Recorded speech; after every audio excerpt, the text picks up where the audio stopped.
We're back on the People Chronicles with Rubi Nicholas. And Ruby, we left off with America's Funniest Mom, the auditions. Yes. So the auditions take place, and do you know how many people are auditioning along with you? Yeah, so at that point it was just like a 50 or so, 25, 50 girls in line outside in the daytime. So I had a corporate job. I was wearing a suit. My hair was in a bun, you know? Like I worked in like finance. It was crazy town.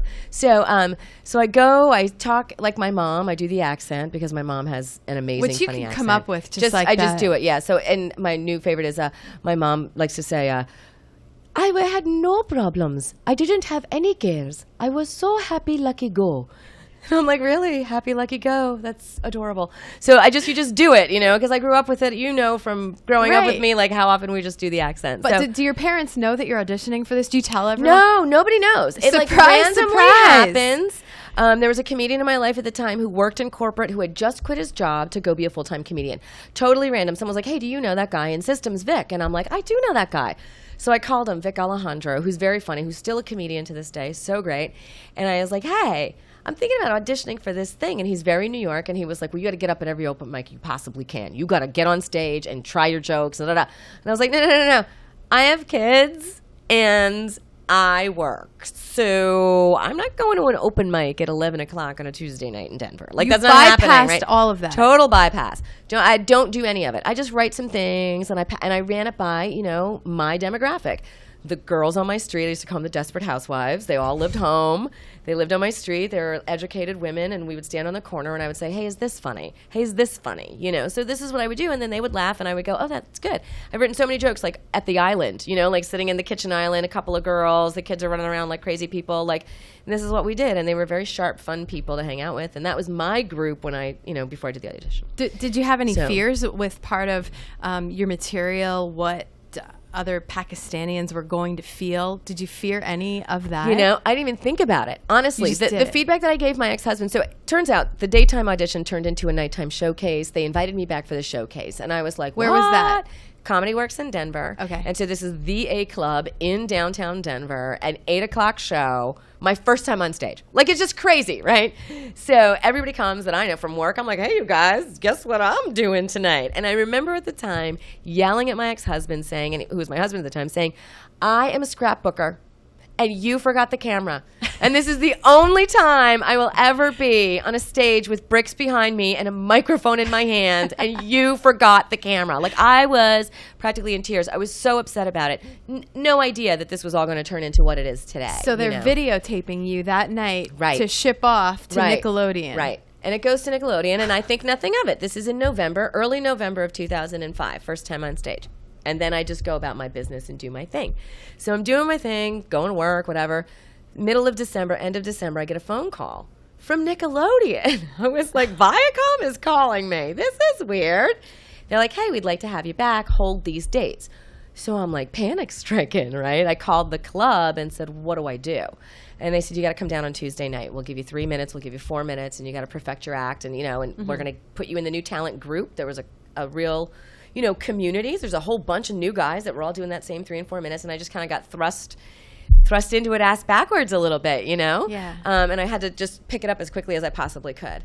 And then I met Lisa Alvarado. I went to New York, and I did the audition there. The field was narrowed to 22 women. Oh, wow. Then they called me again and said, we want you to be in the top 10. We want you to move into the penthouse and do the reality show thing. And that's what I did. It was craziness.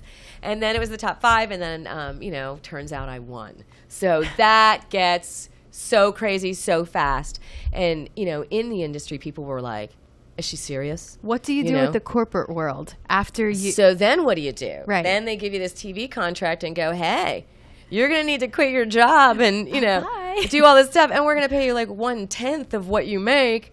And maybe or maybe not, it's going to turn into something. And I paid the mortgage. I mean, I was always the sole breadwinner. So this became really complicated because, you know, my ex-husband was a stay-at-home dad. We had our whole structure set up, you know, so it got pretty complicated. But I was able to work, and that was the most important thing for me. Like, my priority is my kids, and the options that they gave us seemed okay, and then then there was just sort of like the whole thing was like a chance at developing your own show, so and which was fine with me because it was a really nice idea. I in no way was ready. My family wasn't ready. I didn't want them to have any level of exposure to this stuff because it's too much for them. And I grew up super sheltered. My kids are nowhere near as sheltered as I was, but I mean, there are some things I just like to keep them away from, Right. So there's that. So we didn't move to New York or move to LA and, start getting crazy that way. Do you I moved kind to of have Lancaster regrets or not? Because I feel like that's important. That is important. It is very important. But do you have regrets of not going? Sometimes. I mean, I think there's definitely a strike while the iron is hot component. Like I was on the front page of the art section of the New York Times. The New York Times! Like, are you kidding me? It was Graduating so with her. crazy. And like the things that I was on Good Morning America. Diane Sawyer said I was awesome. I was like, You she's that are. awesome. I was like, that's crazy. Because you know what? So- You seem like one of those people. Well, I know you are one of those people that you are funny, but to yourself, you're kind of, I'm just Ruby. I'm just me doing just like what I just do. being ridiculous. But you know? make so many people smile and laugh, and you always thanks. have that upbeat personality. And what happens at the time when, you're now America's Funniest Mom, which is quite the title. Right. And do they still have the show ongoing, or is the show... No, the show was it aired for 3 seasons. I Okay. was the season 2 winner. Right. Season 3 was hosted by Roseanne Barr and was a really great season. And then after that, they chose not to continue the show on Nick at Night. Now, they did, however, roll out a whole new network. So Nick Mom is now on after Nick Jr. So during the day, it's Nick Jr. and all like the Dora the Explorer, Blue's Clues level shows. And at night, they have kind of like a really cool, edgy format for moms of youngers, like not our age kids, Right. but like a little bit younger. So they asked me back, which I thought that was really nice, because in 2005, I won that show.